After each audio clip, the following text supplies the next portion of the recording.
جی السلام علیکم. میرا نام ڈاکٹر افتخار آفتاب احمد ہے.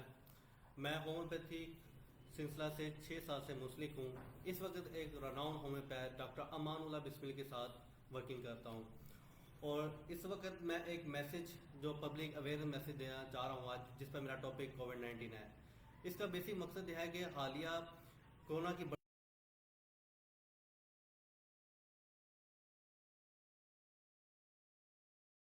آج کووڈ-19 سے متعلق ڈسکس کرتے ہوئے پہلے بات کریں گے کہ کورونا وائرس ہے کیا. کورونا وائرس بیسک ایک وائرس ہے.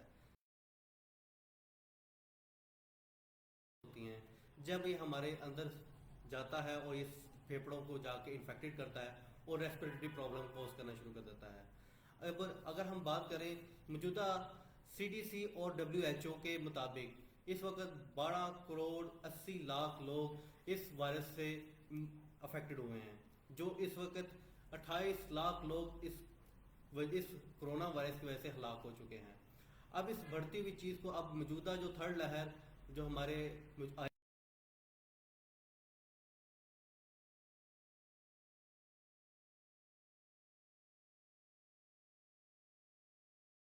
کہ کرونا وائرس پھیلتا کس طرح سے ہے.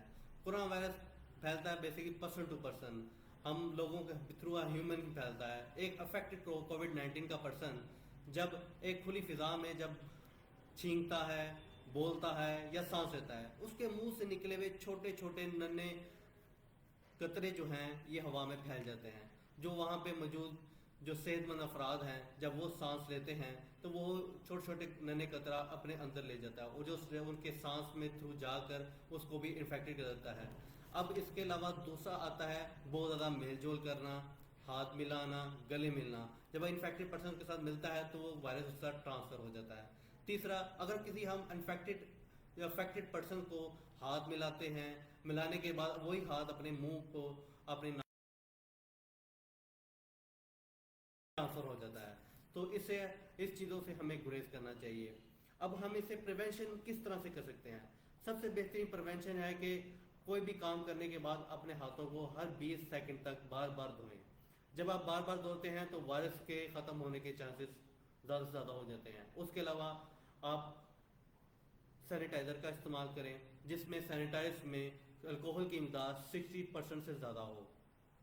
اس کے ساتھ ساتھ فیس کا ماسک استعمال کریں اور بہت زیادہ ہجوم کے علاقوں سے جانے سے گریز کریں. کوشش کریں اپنے گھروں میں رہ کے کام کریں اور کوشش یہ کریں کہ بہت زیادہ کراؤڈڈ ایریا اور فنکشنز سے جانے سے گریز کریں. اور اس کے ساتھ ساتھ اگر ہم بات کریں ان کی علامات پر کہ کووڈ-19 سے آنے والی علامات کیا ہو سکتی ہیں، اس میں WHO کے مطابق 3 طرح کے سمٹمز آئے ہیں: کامن سمٹم، لیس کامن سمٹم اور سیریس سمٹمز. اب لیس کامن سمٹم میں جو ہمارے پاس آتے ہیں اس میں بخار ہے، کھانسی ہے اور جسم درد ہے. اگر ہم بات کریں لیس کامن سمٹم میں، اس میں جسم میں درد، بخار، ڈائریا، آنکھوں کی سوزش، سونگنے کی حس کا ختم ہو جانا، چکھنے کی حس کا ختم ہو جانا اور جلد پہ ریشز کا آنا شروع ہو جانا. اس کے ساتھ اگر ہم بات کریں اس میں سیریس سمٹمز جو آتے ہیں وہ کون سے ہیں، اس میں ہمارا سانس لینے میں دقت ہے، سانس کی دشواری ہے اور چیسٹ میں پین ہے، ایون کہ ہم سے بولا تک نہ جا سکے. اور اس کے علاوہ ساتھ ساتھ اس میں جسم میں عجیب ایک ریشز کے ساتھ کنڈیشن آنی شروع ہو جاتی ہے اور اس میں اتنی چیسٹ میں پین ہوتی ہے کہ وہ بندہ انسان بول بھی نہیں سکتا. تو اگر ہم اس کے بہت زیادہ وارننگ سائن کی طرف بات کریں تو انسان جو بالکل بول نہیں پاتا، چیسٹ میں سیویئر پین ہوتی ہے اور اس کے ساتھ اس کا فیس بالکل بلونیس آنی شروع ہو جاتی ہے. اگر ہم اس کی ڈائگنوسس کی بات کریں، کووڈ-19 کو مالیکولر ٹیسٹ کے ذریعے کیا جاتا ہے، جس میں 2 میتھڈ ہیں: سارس کووڈ 2 اور PCR. یہ 2 ٹیسٹ بیسکلی اس کو ٹیسٹ کیا جاتا ہے، جس کو ہم کرنے کا طریقہ کار اس کے ناک کے منہ کے سویپ کر کے اس سے ہم اس کو ٹیسٹ کر کے ڈیٹیکٹ کرتے ہیں کہ یہ پازیٹیو ہے کہ نیگیٹو ہے. اگر ہم بات کریں کہ کووڈ-19 اگر کوئی انفیکٹڈ ہوتا ہے تو اس میں جو ہمارے پاس ریشو آتی ہے، 100 میں سے 80% جو لوگ ہوتے ہیں وہ ایسے افیکٹڈ ہوتے ہیں جو بغیر کسی میڈیکیشن کے جسٹ اپنے آپ کو کوارنٹائن کر کے اپنے آپ کو